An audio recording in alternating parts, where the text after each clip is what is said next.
Hey there, this is Ari. Welcome back to the show. Before we get into today's episode, I want to let you know about one of the biggest hidden causes of fatigue that most people never really consider, and that is nutrient deficiencies. First of all, did you know that your body requires over 30 different vitamins and minerals in adequate or optimal amounts in order to facilitate energy production? Okay, that's a simple fact. Now, consider this pretty shocking fact. Over 9 out of 10 people have at least one deficiency in those different nutrients.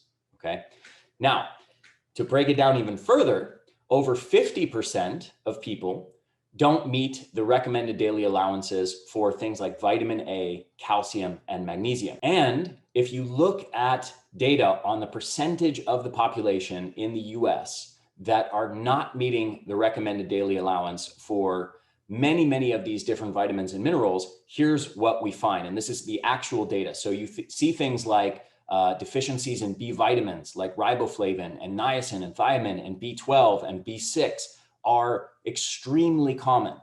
Over 1 in 3 people, or around 1 in 3 people, are deficient in at least one of those things. Then you have folate, which is another B vitamin. Over 75% of the population is not getting adequate levels of folate. These are critical cofactors involved in energy production at the cellular level. And deficiencies are shockingly common. Then you have other, minerals. You have things like zinc deficiency, magnesium deficiency, calcium deficiency, vitamin E deficiency, vitamin C deficiency. And we can see on and on and on that, 50% or more of the population is deficient in at least one of those things. So putting this all together, the vast majority of the population have a deficiency in at least one of these things, and more than likely 3 to 5 or even upwards of 8 to 10 deficiencies in these various nutrients that are needed for optimal health and energy production. And this is the reason that we formulated our new supplement, Energy Essentials and Superfoods.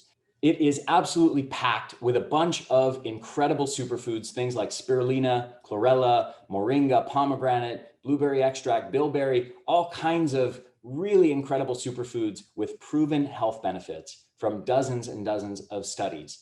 But more to the point of this, it is a comprehensive, ultra premium vitamin and mineral formula with all of the absolute best, most optimal, most bioavailable forms of all of these different vitamins and minerals to make sure that every day when you take this cocktail, you are flooding your body with adequate amounts of all of these different nutrients that are needed for your cells to express optimal health and optimal energy levels. So go check it out. It's an amazing formula. I think you're going to be blown away by the results. And I think you're going to be blown away by the research behind a lot of these compounds that are in this formula. So you can find that at store.theenergyblueprint.com. And again, it's called the Energy Essentials and Superfoods. And they are, as the name implies, the essentials for optimal energy levels and health. Because if you don't have adequate amounts of these foundational nutrients that are needed for your cells to produce energy, of course, this is going to be a major hidden cause of fatigue. So go check it out, Energy Essentials and Superfoods. You can get it at store.theenergyblueprint.com.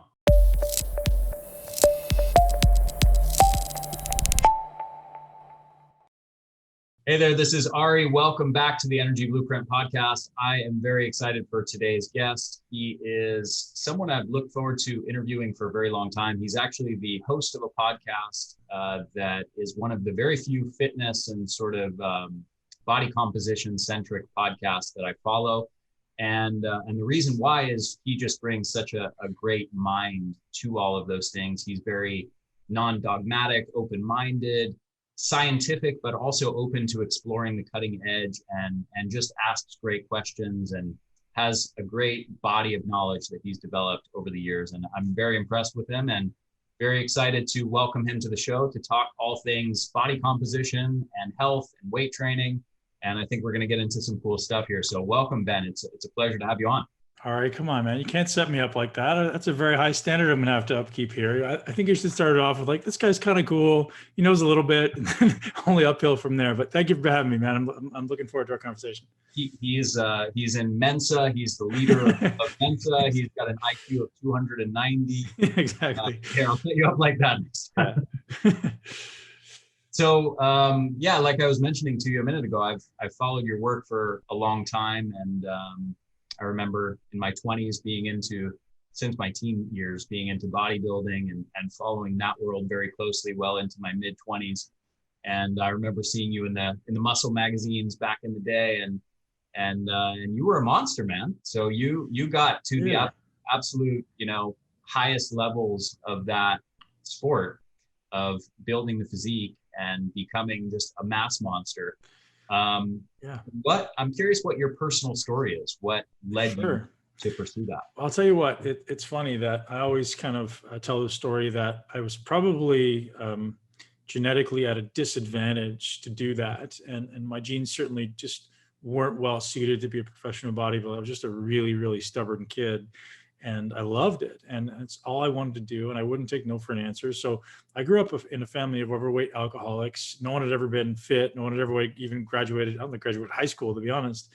So once I was done university, I made a commitment to myself that I would compete just to get in shape. And I did really well. And people started paying me to work out. And I was like, okay, this is kind of fun.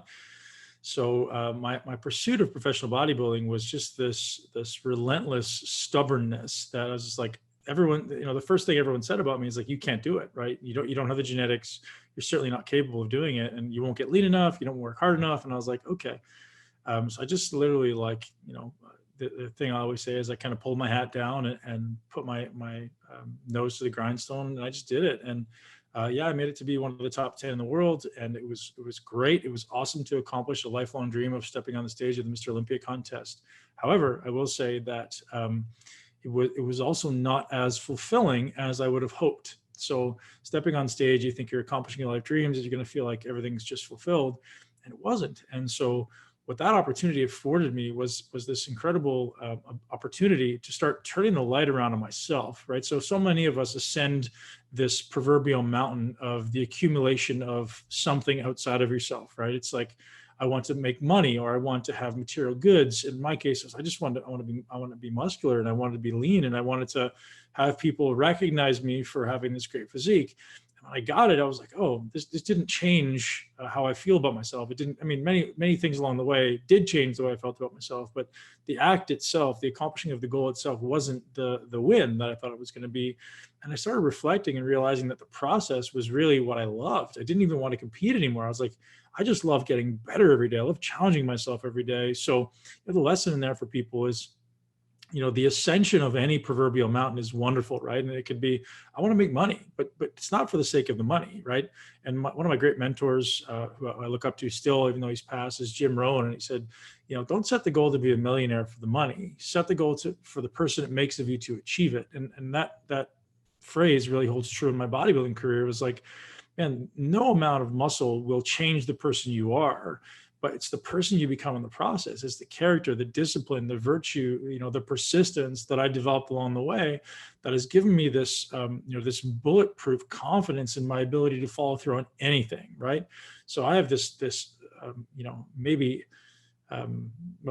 belief in myself that no matter what I do, I'll do it. Like, I'll accomplish anything, because I simply won't stop. I may not do it perfectly. I won't do it the first time, but I simply won't stop until it's done. And I hope every human being in the world does something in their life to give them that level of belief in themselves. Just knowing that you could accomplish anything, right? That's the one thing I try to pass on to my kids is like, it's not going to be easy. It shouldn't be easy. You shouldn't ask for it to be easy. You should ask for yourself to be stronger every day. And bodybuilding gave me that, right? And whether or not people like bodybuilding or look down on it, and the things that I did every single day, very few human beings would be willing to put the amount of time and effort that I did into that. And my level of respect for professional athletes of every level is so deep, so vast, because it's so much harder than you think, right? Everybody sees you on stage, posing in your underwear, and they're kind of making fun, and they're knocking down, what you're doing, but they don't see the 10 to 15 to 20 years that I suffered and I grinded and I sacrificed. And, I have so much respect for anyone who does anything to a level of excellence. And that's kind of where my podcast leads now, Ari. So I'll wrap this up. It's like, I'm so interested in any single person who does something to a level that no one's ever done before. And that's my greatest fascination in life. Like the understanding of excellence and what drives that. And that's why I told you, Andrew Huberman and I became great friends. And it's just like, any human being who's willing to take something to the level that no one's ever done before is really, really fascinating to me. And that's really kind of the precipice of my podcast, is like, how do you decode excellence and then give people the lessons along the way that they can apply to their, journey, whatever that looks like for them. Yeah, absolutely. One of the things that I've noticed, I've been weight training since I was a little kid, since I was about 12 or 13 years old. And my older brother was a personal trainer and an aspiring bodybuilder. He had a mentor who was a professional bodybuilder. So I kind of was in that world from a very young age. And, from the time I was 13 years old, like spending hours every day going through Arnold Schwarzenegger's Encyclopedia of Bodybuilding and all the Flex magazine and Muscle magazines and all that kind of stuff. And so I was very into it for many, many years. 15, 20 years, something like that. And I really feel that it just gave me so much ability to persist through difficulty, to deal with mental and physical discomfort, like mental and physical toughness. Yeah. And I also did martial arts growing up, and so it's hard to know what came from what, but I definitely feel this kind of thing of training, of intentionally putting yourself through this grueling thing where if you're not into it, if you take somebody who's not into that stuff and you put them through the same thing, the same ordeal, the same workout, they're like, this is horrific. This feels like torture. Why would I ever do this? But then you intentionally do it and you look forward to it and you gain this different relationship with mental and physical discomfort and pain. I think that there's so many intangibles that come along with the physical. And so people often see, oh, you're training to build your body. That's wonderful. But what they don't see, and the way I look at it, and this is really interesting, life is easy, right? In general, life is very easy. And the way people progress, the way we kind of separate ourselves from the pack is with intentionally curated challenges and obstacles, and sometimes densely curated obstacles and challenges. So that's what I envision muscle building to be, right? Whether muscle building or fat loss or opening a new business or starting a podcast, to include going to college or university, right? It's like you have these really densely condensed periods of really, really challenging things that force you, without question, to expand your capabilities. And so many people drift through life and they arrive at some age and they're like, gosh, I don't feel like I've accomplished the things I want. So therefore I feel inadequate, or I have fear, or I don't want to start something new because it's going to be too hard. But anytime you can intentionally curate challenges and obstacles, specifically in a really controlled way where you're not going to hurt yourself, right? Like going to the military would be a really good way to curate really hard challenges. However, there could be negative side effects. There could be really, really potentially, devastating side effects. Great opportunities, but also potentially devastating side effects. So, and something like fitness or muscle building or CrossFit or whatever it happens to be, where you can densely populate these obstacles and intentionally curate challenges that allow you to overcome your own inadequacies, whether it be fear or discipline or whatever. And you can intentionally go, oh, I'm not very good at this. So let's consciously and mindfully step into that every single day. Eventually it's no longer a deficit. It's now a strength. And so I think fitness is the greatest opportunity to intentionally curate obstacles, right? When you view obstacles as opportunities for growth, you start to intentionally seek them out and you go, I'm really not so good at this. I'm going to go after that, right? And that's the way I approach anyone's physique transformation. Is it's like, yeah, most people want to do the things they're good at. I'm looking for the things you're really bad at. And how do we move the needle on that as well, right? And that in general is like, I think the greatest approach to life is like, look at your blind spots and then make them better. And all of a sudden you become a more complete human being. And that could be physical and that could also be intellectual. Mm-hmm. Yeah, very well said. So, when you're a kid, when you're a teenager, when you're in your 20s for a male, it's a very primal thing to want to just have big muscles, to be like the biggest, strongest, most muscular guy in the room. Yep. And understanding that is very easy. But what has always interested me is when I look at, you know, people who have done that and have done that to the highest level, like yourself, and then they've transitioned out of it. They've retired, and now they have to form almost a new identity of sorts, because they were so identified with just the muscles. Like everywhere you go, everybody's just like, wow, this guy has gigantic arms. Yeah. That's insane. And so your identity, your ego's so tied up in that.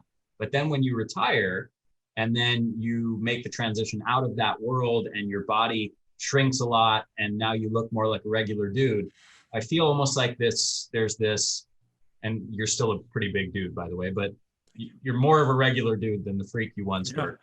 And there's this transition of identity and ego that takes place. And I'm very curious to hear what have been the biggest shifts in your own thinking and your own evolution as that's taking place? Yeah, that's a brilliant question, man. I love that. And I think about it a lot. And I think there's a lot of people in that boat, right? People transitioning out of relationships, people transitioning out of pro sports, out of old jobs. So I'm going through something that millions of people are going through, and it's this shift in identity. And the interesting thing with bodybuilding is like, you can't hide it, right? It's like everyone can see what you do. And the irony of it is, you know, most people, the quick first thing I get is like, are you okay? Are you sick? What happened? And you're like, what do you mean? Like nothing happened. I feel amazing. I look the best I've ever looked in my life. So if it was the opposite way, like someone who was, you know, started off skinny and added as much muscle, you know, to be where I am now, everyone would be celebrating it. Like, oh my God, you look so great. You look awesome. Like, good for you.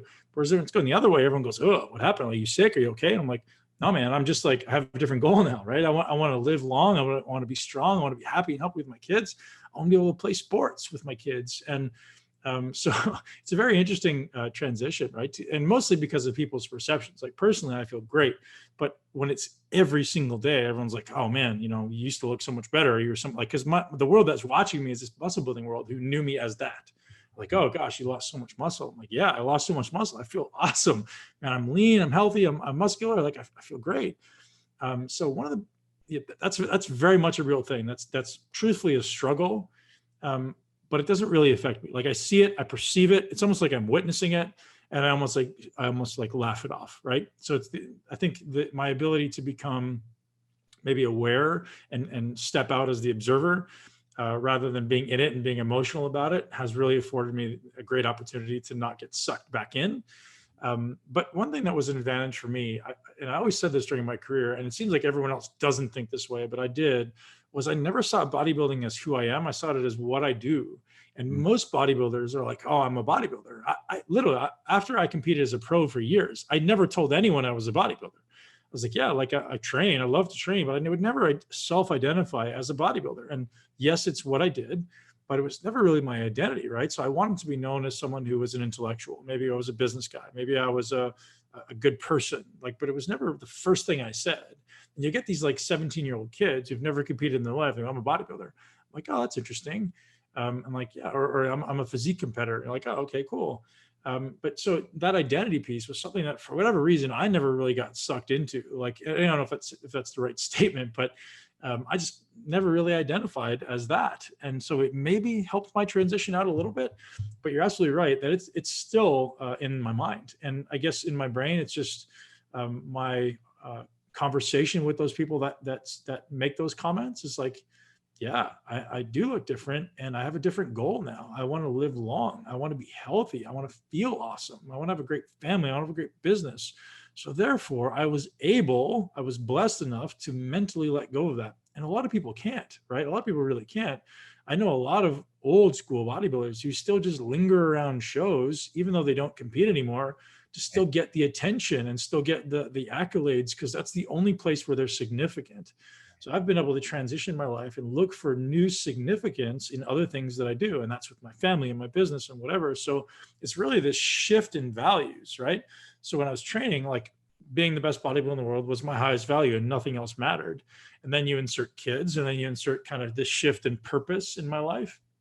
And all of a sudden, it's just a different direction that I feel completely confident in saying, hey, now my values are family, finances, and fitness. And there's many more that are sub categories, but like families is the superseding value, right? If I have to choose between playing with my kids for 2 hours and go to the gym for 2 hours, I don't even think. It's not a hesitation, right? If I have to choose between doing something for my business for 2 hours and go to the gym for 2 hours, I'm doing the thing for my business. And so I've kind of established my hierarchy of values, and I make my decisions based off of that. So that helps me feel good about decisions I make and not have to dwell on them and always be wondering if, should I have done that? Should I have done this?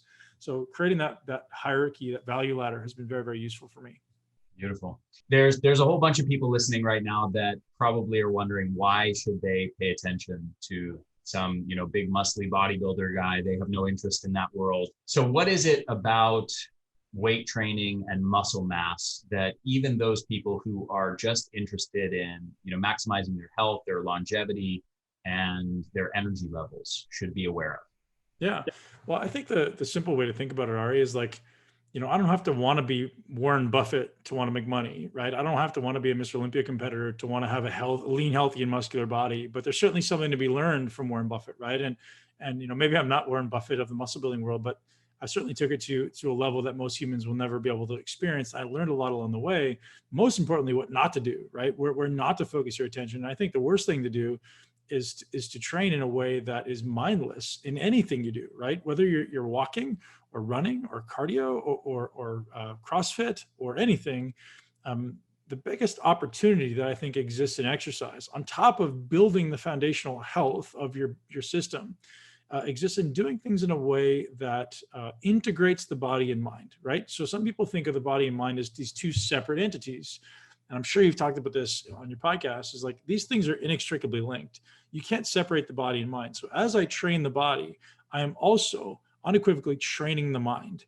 So no matter what I do, the state of mind that I carry with me when I'm moving my body, when I'm training my body, when I'm meditating, when I'm walking, anything, will also then be transferred into other areas of my life. So why is that interesting? Well, I think exercise, on top of the massive known scientific benefits, which are really starting to come to light in the last 5 years of resistance training in general, for anyone, regardless of your objective, even if you're trying to lose all your fat, even if you're trying to be lean, healthy, muscular, like you still want resistance training. But I think the greatest benefit is, in order to change anything in your life, the single prerequisite that we must have is mindfulness, right? In order to change something in my life, I must become aware of that thing, right? After 35 years old, 95% of things we do are unconscious. So until I become conscious of those things that I do, I can't change them. So exercise affords us this incredible opportunity in a controlled environment to become mindful of where we are in space and time, right? So we can take our attention from the outside of our body, which is, watching things going by, watching this podcast, really watching anything, and bring it inside of our body. So when I'm training muscles exist inside of the body. So I teach this in exercise, right? We have an internal view of exercise, right? Like a muscle-centric perspective, meaning I'm not thinking about the dumbbell in my hand or the resistance that's being applied against my body on the outside. I'm taking an internal view of exercise. So what is my muscle actually doing?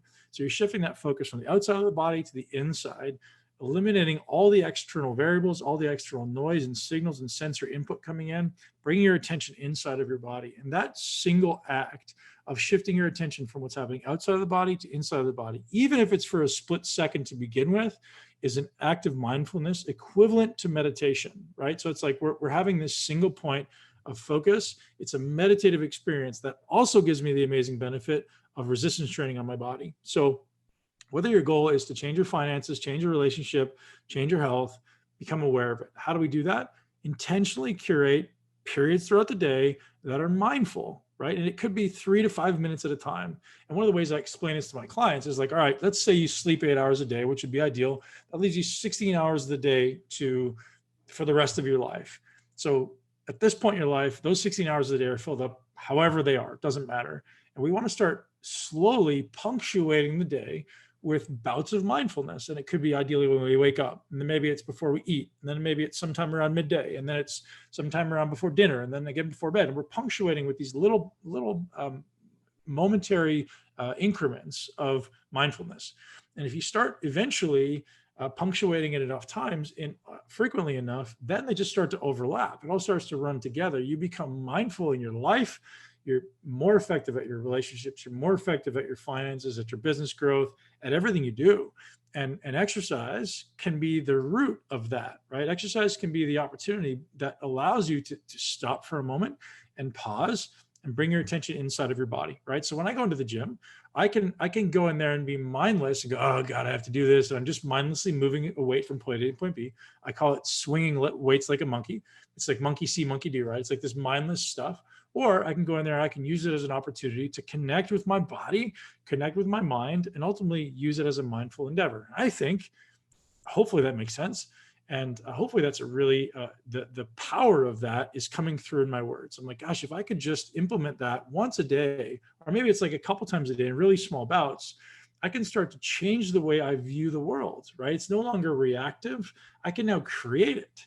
Because if I'm aware of it, I now have the ability to choose and create what happens after that, right? Whereas if I'm not mindful and I'm not present in the moment, it's just this reactive mindlessness that so many of us exist in. And I think for me, exercise, whether it be walking, running, yoga, breathing, anything can become that opportunity to become more mindful.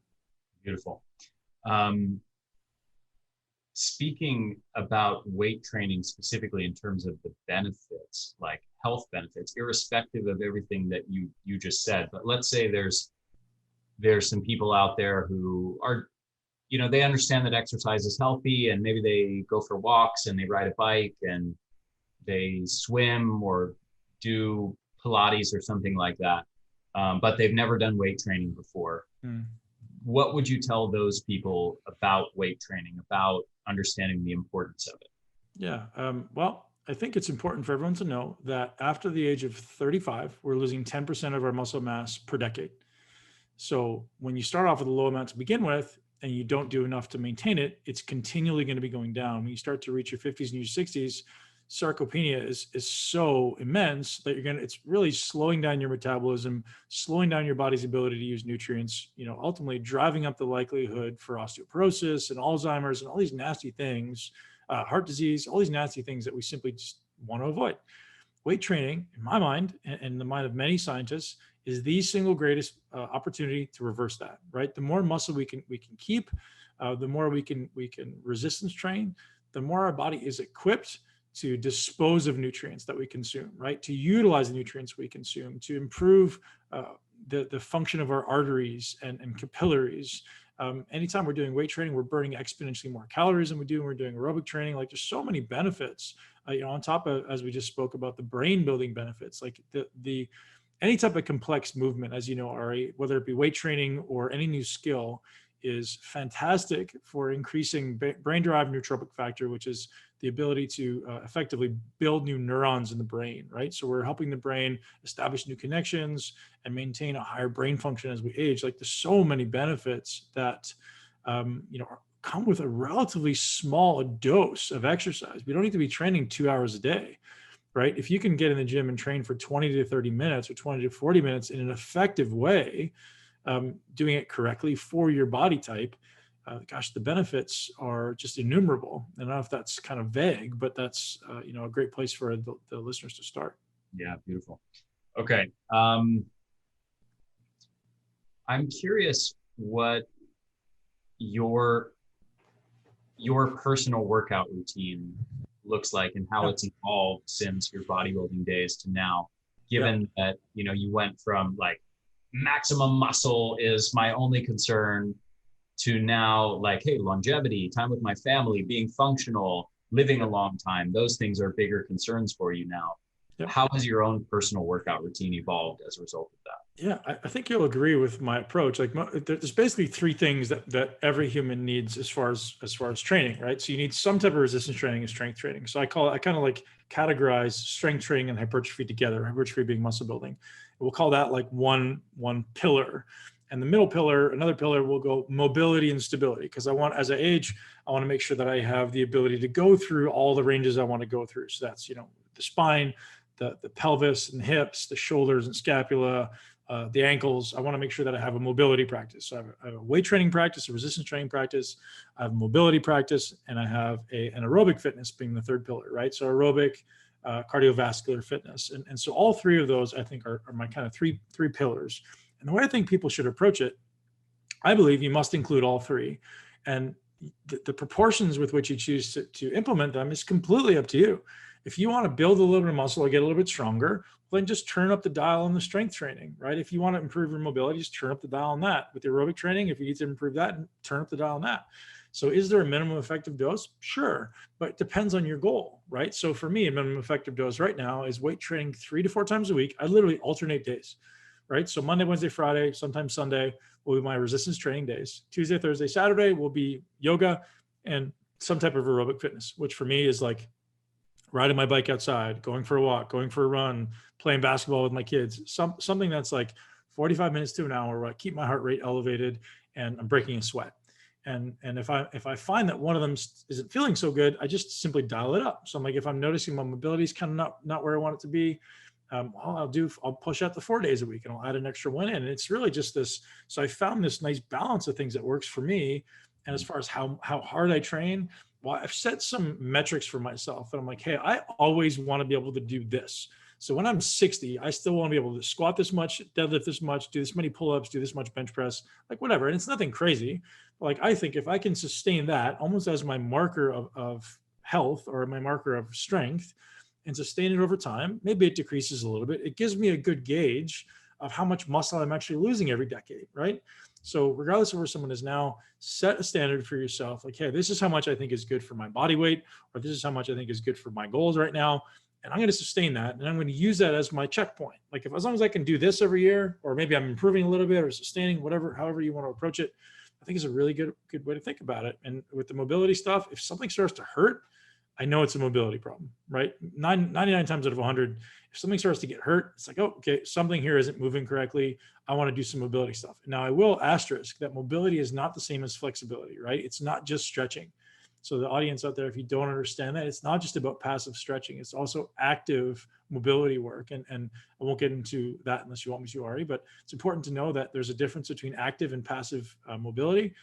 And obviously the final one, aerobic fitness, is massive for cardiovascular health. It's massive for recovery between workouts, massive for nutrient disposal. So many benefits to each of those pillars. Mm-hmm. Excellent. In the bodybuilding world, it's very common to eat super high carb. And since those days, 10 years ago even, there's been big trends of low carb and keto movements and those kinds of things. And I'm curious where you fall on the dietary spectrum and, how you eat now and what you recommend to people who are interested in optimizing their body composition. Yeah. So after 25 years of doing this, Ari, there's only one answer that seems to make any sense to me, and it's earn your carbs, right? And that's the easiest way to approach that, right? So if I'm sedentary, I don't eat any carbohydrates. I literally will have zero. Maybe I'll have, a half a cup or a cup of berries or something, which is very low glycemic. And if I'm very active, then I push it up. Maybe there's days we'll have 200 or 300 grams, but I know that I'm utilizing it. I'm not sedentary and just jamming a bunch of carbs down my throat. So the way I eat now typically is what most people would call, I don't say if it's low carb or if it's keto. I'm certainly not in a ketogenic state all the time. I certainly maybe kind of fluctuate in and out of a ketogenic state, but it's a relatively high fat diet. It's probably middle range protein, and I would say low carb in general. So most of my calories, I'd say on the order of 50% of my calories, most days are coming from fats. And I think that seems to be, from what I can see in the data, the most healthy approach for longevity, right? Provided you get the right types of fats, the right ratios, all that, that's very important. But so I know too much protein can be an issue with overstimulating the mTOR pathway. Certainly too much carbohydrate can be an issue with overstimulating insulin and potentially driving up inflammation. So my kind of lens through which I make dietary decisions is always from a perspective of trying to minimize inflammation. Like it always starts there, right? What do I do to keep inflammation at a minimum? And then how do I then ultimately get as many calories as I need to thrive and survive from sources that are not going to in any way, hopefully, cause negative effects. Got it.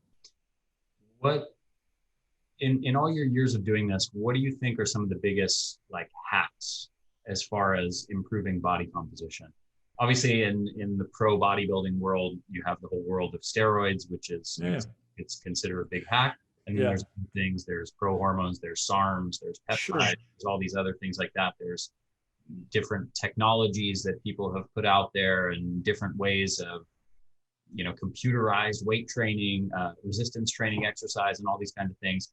In everything you've seen you during and after your bodybuilding career, what would you consider some of the biggest hacks that are available? Gosh, that's a great question. And I could probably do an entire podcast on that. Like I've got a lot. So, just not sure where to start. I'll just kind of jump in. So one that I think is massive is obviously you must weight train, right? So weight training is absolutely imperative. And now if we go a level deeper on that, it's increasing the density of your weight training workouts. So simply decreasing the amount of time between sets. So the term density is just like, I need to do more sets in this unit time. So if I give myself 45 minutes, instead of doing 12 sets, I'm going to do 20, right? I may just decrease the rest from 60 seconds to 40 seconds. And the density of the workouts plays in a lot. And that's a big one. And that I could go layers deeper on that too, on how to integrate many body parts into a workout. So oftentimes if I'm running a fat loss workout, I'll pick 3 or 4 body parts in a workout and have people almost do them in sequence. So you have a dense workout, so it's like no rest between it, but the same body part only gets, 1 set every 5th set. So you're getting, so let's say you do, quads, chest, shoulders, and back consecutively.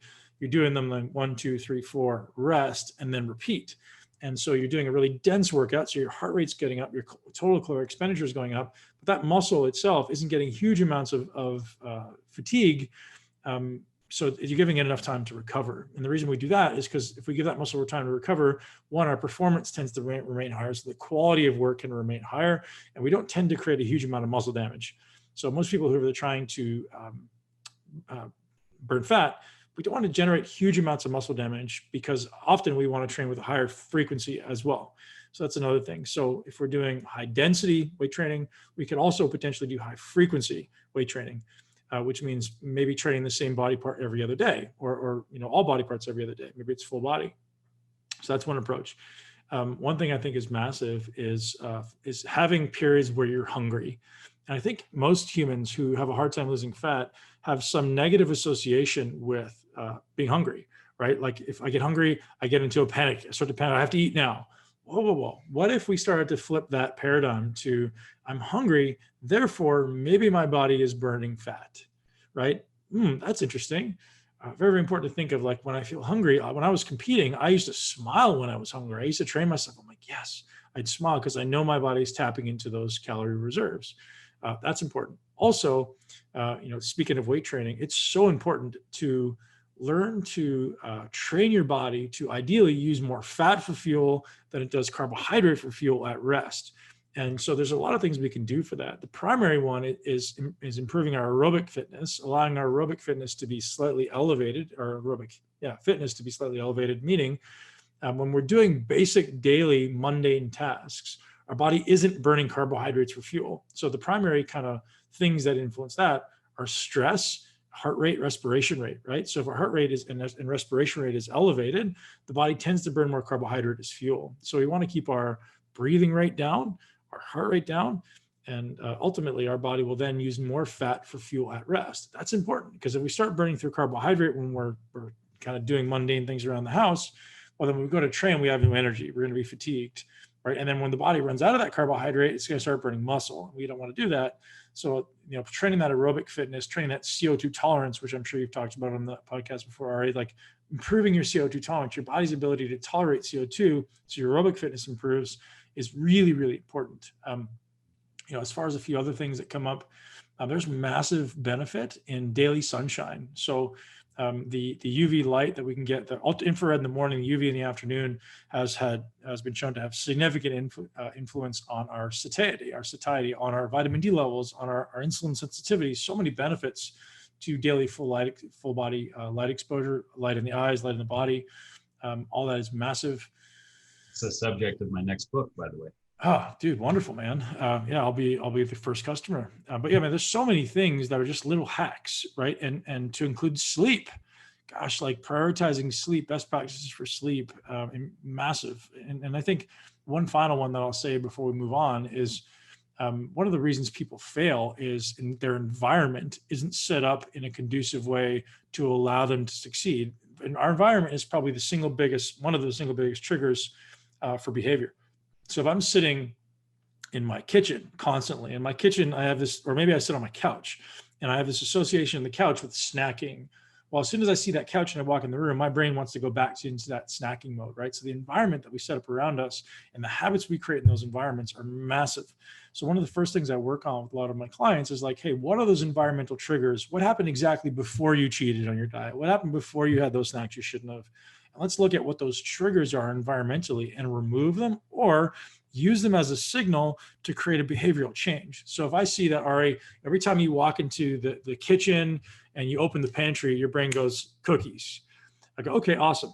Here's what I want you to do. I want you to, the next time you go into the pantry, you're going to open it, you're going to go cookies. As soon as you feel that, right before you get the cookie, I'm not saying you can't have the cookie, but I want you to go on a 5 or a 10-minute walk, or I want you to do something that just adds a bit of a gap between the stimulus and the response. So we're trying to increase the gap, the time between that signal, which is opening the pantry and seeing the cookies, and you eating them. And eventually we can create enough of a gap that you forget to do it, or you're like, oh, I don't have to do that anymore. You've uncoupled that association. And I think that's a really powerful tool for people who tend to overeat or tend to have some negative habit that they want to change, is you have to have some intervention there to create a gap. You mentioned something as you were talking there about when you used to feel hungry, you used to smile and like get excited because that meant you're burning fat. I have a couple of comments on this. One, I've had the experience, I'm sure you've seen this too, of working with overweight people who, as they're starting to implement some strategies to lose weight, I've seen this happen a number of times where somebody will feel a burning sensation in their abdomen and get alarmed by it and actually like consider calling the doctor or going to the hospital or like, panic and freak out like something's wrong. And then they realize that it's just the sensation of hunger. They literally have not felt the sensation of hunger in years or sometimes decades. And there's a number of avenues we could probably go down just based on that topic alone. What are the consequences of never getting into that state? But the other thing I want to mention that's interesting here is you mentioned Andrew Huberman, and he talks about, as far as dopamine circuits, this idea of subjective insertion, where you take control of your own dopamine circuits and take something that maybe otherwise would not necessarily be something that makes you feel pleasure, like the discomfort of hunger pangs, for example, but you now create an association where you go, I'm going to smile because now this means I'm on the right track to achieve my goal. So you're training your brain that bit of discomfort is actually something that you should be happy about and turn it into pleasure. So anyway, those two comments I wanted to make, but please, I'm sure you got commentary, take that wherever you want to go. So it's funny that Dr. Huberman and I bonded over that, because one of the things that I've perpetuated since my career was like, so I was known for my legs. I was known for having some of the best legs in the planet. And I took pride in crushing anyone that came in to train with me on leg day. And like, I would intentionally try to crush their soul. Like I wasn't always nice, but the way that I was able to do that was every time it was just so uncomfortable. It was almost unbearable. I would smile. And at the time I'm like, I know that I'm doing something that no one else can. So I get this almost devilish smile, right? And it was, I wasn't trying to put anyone down, but I was literally training myself to love that. And so I had this quote that says, at the deepest depths of your hardest hour, smile, knowing you're becoming a better version of yourself. And it's funny because when he heard me say it, he goes, man, that you know what you're doing there? I go, no. And he goes, oh yeah, so you're hijacking the dopamine system. And I was like, gosh, that's so fascinating. So yeah, and all you have to do is just convince yourself or train yourself to realize like, this is a good thing. And it's certainly a far kind of divergence for most people, isn't it? And I often teach this in the gym, and I use this metaphor, like, think of us, maybe, I don't know, 50,000 years ago as humans, when the first, or whatever duration of time when we first discovered fire. When somebody first saw fire, let's say you saw a big fire off in the distance, you didn't know what it was. At first, you're going to go like, oh my gosh, it's a god, right? You're like, oh, it's this amazing thing. And eventually, the next day you come back, you go a little bit closer, you go, oh, it's a god, like amazing. I'm gonna bow to it. Eventually, you get closer and closer. You start to feel the heat, and you go, oh, I can't go any closer. Like you start to feel the warmth. But eventually you get a little more comfortable, and you go back a little further, and eventually you're right up against it, and you're waving your hand through it, and maybe you're going, oh my gosh, this is amazing. And then eventually you're able to cook your food in it, and you're able to heat your family, and you're able to sustain life. So it goes from being this thing that's like fearful and I'm like staying a distance, to eventually becoming the greatest asset in my life, right? So I'm walking into this fire, I'm going, man, I can cook my food and keep my family warm at night. I can use this for my tribe to be able to thrive and grow. Well, that's, I think, the same idea that exists in exercise. In the beginning, when people walk into the gym, like, oh, I don't like this. I hate it, right? And they're like, well, how about we just slowly, intentionally walk you a little bit closer, as close as you want. I'm not going to rush you, as close as you want into that proverbial fire. And if you feel it uncomfortable at like 6 reps, no problem. You stop right there. And next time, let's try 7. Maybe you could just even start the next rep and see if you can go a little bit further into that discomfort. And eventually you develop what I develop, which is like, when I go into the gym, the set starts when I start to get into the excruciating burn. I was like, oh yeah, here we go. This is what I'm looking for. This is the reward for me, right? So it's like you see the reward and you go into it because you're like, that's where the gold is, man. That's where the good stuff is. Rather than like typical people who walk in the gym, like, I don't even want to lift the weight because it really hurts. I'm like, yeah, it does. Stop. Don't go in it, right? And that perspective of like, it's okay to stop. I don't have to yell at you and tell you to do 10 more. I want you to be comfortable and realize you're safe. Right. This is an important lesson for parents too. As parents, sometimes, I'm sure you'll deal with this at some point, kids can tend to have an aversion to discomfort. They're like riding their bike or going for a walk. This really hurts. I want to stop. Stop. No problem. You can decide how far you want to go. But I want you to realize next time, maybe you could go just a little bit further. Oh yeah, right. And now I'm empowering them rather than beating them down and go, you need to go further. Well, now they're a victim. They have to, rather than someone who makes the conscious choice to go, yeah, I did go a little further into it. And actually it didn't feel really good at the time, but now I realize like, yeah, I actually did better today than I did yesterday. And that's the paradigm. I'm having to navigate a lot of that right now with my 4-year-old son, as teaching him to swim. And he's got a really intense fear of the water. Yeah. And so it's been a big challenge to get him to do this thing that he's so afraid of, and to learn how to push himself a little bit beyond where he was the previous day. Dude, until you let him make that conscious decision himself, he'll always be a victim, because he'll always be like, I have to, rather than like, oh, I see that I'm going to be okay and I get to, right? So that little flip, this is what I teach all of my coaches. It's like, you have to curate the subjective experience of your client, right? So the subjective experience is, what are they perceiving in their brain?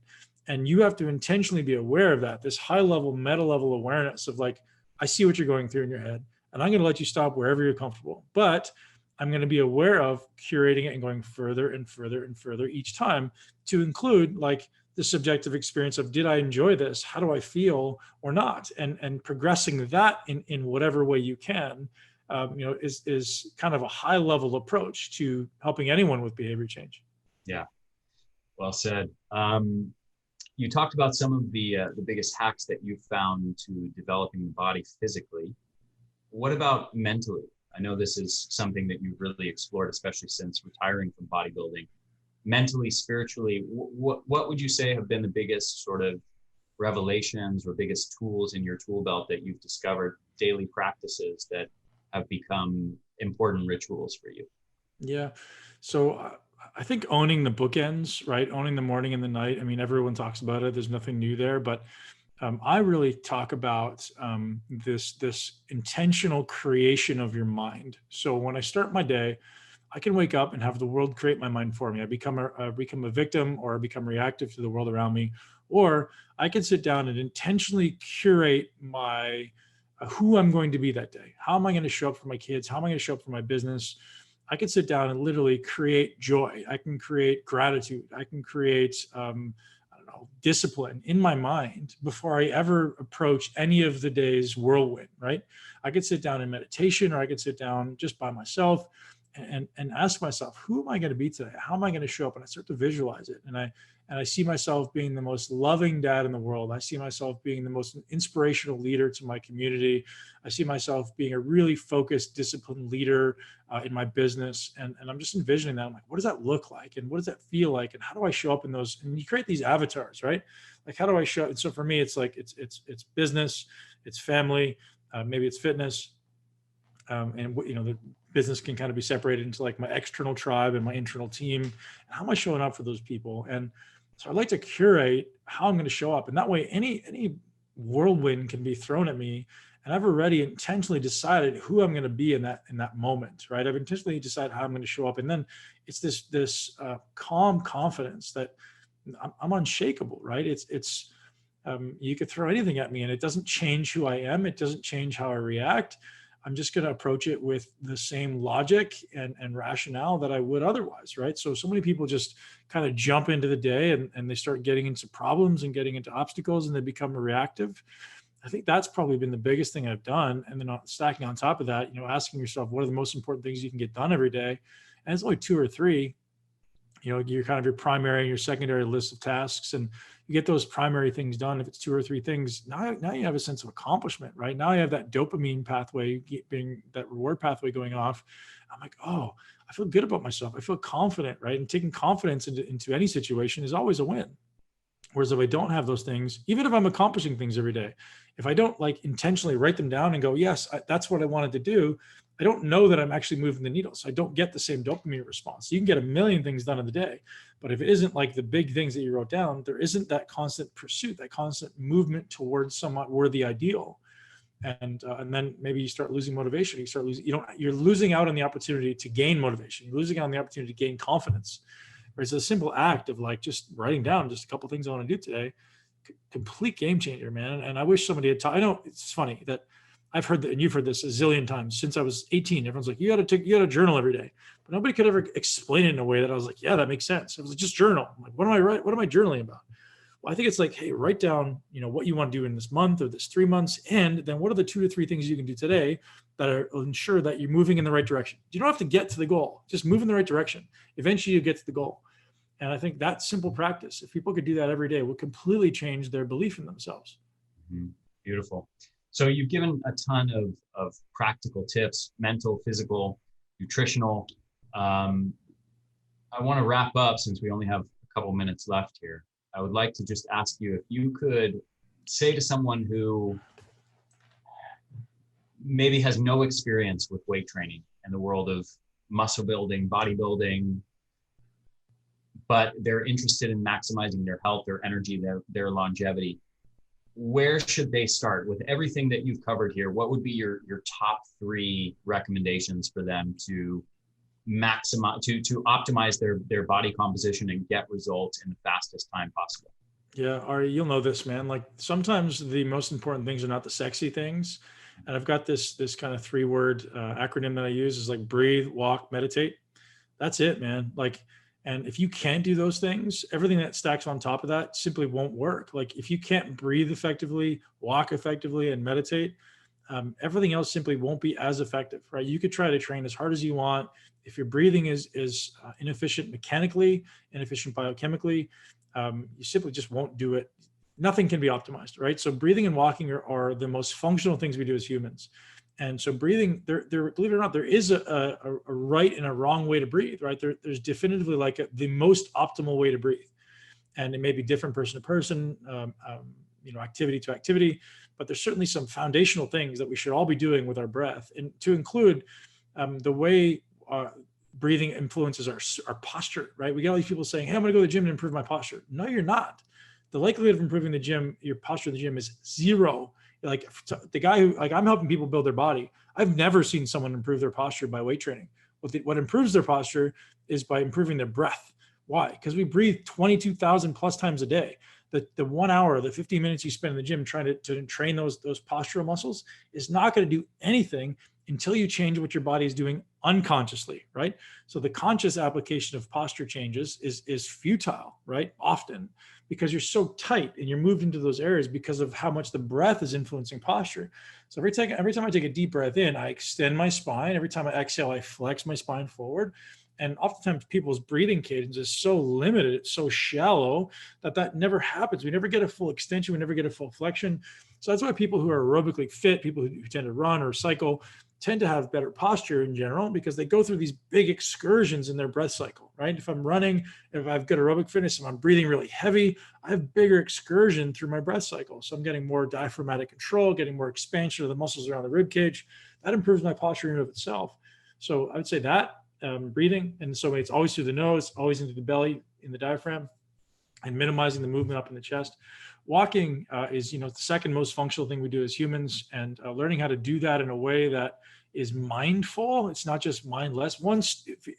First, start, right? Doesn't matter if it's mindful or mindless, just start. And then the progression is, well, how can I turn that into an opportunity where I'm like actually paying attention to the way my feet hit the floor, and the way I'm maybe pushing off through my toes, and maybe how my muscles feel as I extend my back leg, and how my arms feel as I swing, and am I getting some rotation happening at my spine, and can I increase the swing at my arms, and can I increase the pace? And like, it turns into this mindful endeavor. And that, I think, is one of the greatest opportunities. Do it every morning as soon as you wake up, because it syncs the left and right hemisphere of the brain, improves the body's nutrient utilization efficiency. So many benefits. And obviously meditation, I'm sure you've talked about it ad nauseum. I don't need to tell anyone about that. But man, if you want to become a high performer in anything, you meditate, because it's just like focus, right? Focus, bring your brain back into focus. And that's why I say you can also use exercise as this meditative experience, where it's like single point of focus. Bring your attention onto just this bicep, or just this quad, or just this whatever. So you can do meditation by sitting down for 5 minutes in the morning, before every meal, before you go to bed, any of those things, just bringing the attention onto a single point, even if it's for 10 to 20 seconds to start. And then every time you lose it, bring it back, lose it, bring it back, lose it, bring it back. And eventually you start to string together these wins that literally just change your life, right? They make you the creator of your life rather than a victim to your life. Beautiful. Ben, I've really enjoyed this. It was a lot of pleasure getting to know you in real time for the first time. And I look forward to hanging out when you're in my neck of the woods in a couple of weeks. And for the listeners who are interested in learning more about your work, first of all, I highly recommend that everyone follow. If you're interested in fitness, muscle building, body composition, excellence in general, follow Ben's podcast. It's really excellent. He does a great job with it. Like I said before, it's one of very few, and probably the only one, maybe the only one that I listen to in the fitness genre these days. But if people are interested in learning more about your work, getting their hands on your programs, books, things like that, working with you in person, where should they do that? All right, thank you very much. Muscle Intelligence Podcast would be a great place to start. And so muscleintelligence.com is where you may find a program if you want to just kind of try that. We also are launching a coaching program, which will be super fun. We're taking a small group of coaching clients. So this is actually our 10th year in business. So to celebrate, we're doing an exclusive coaching offer, which is going to be really, really fun. That should be out around June 1st, maybe actually a little bit before that. This is 2021. And that's it. So that's kind of it. I mean, I've got, many programs people can pick up on Muscle Intelligence, and most of it's centered around muscle building, but doing it in a way that's, efficient, effective, and what we call an intelligent approach to building a lean, healthy, and muscular body for life. Awesome, man. Thank you so much for coming on the show. It was a pleasure. Thank you, Ari. I really appreciate it.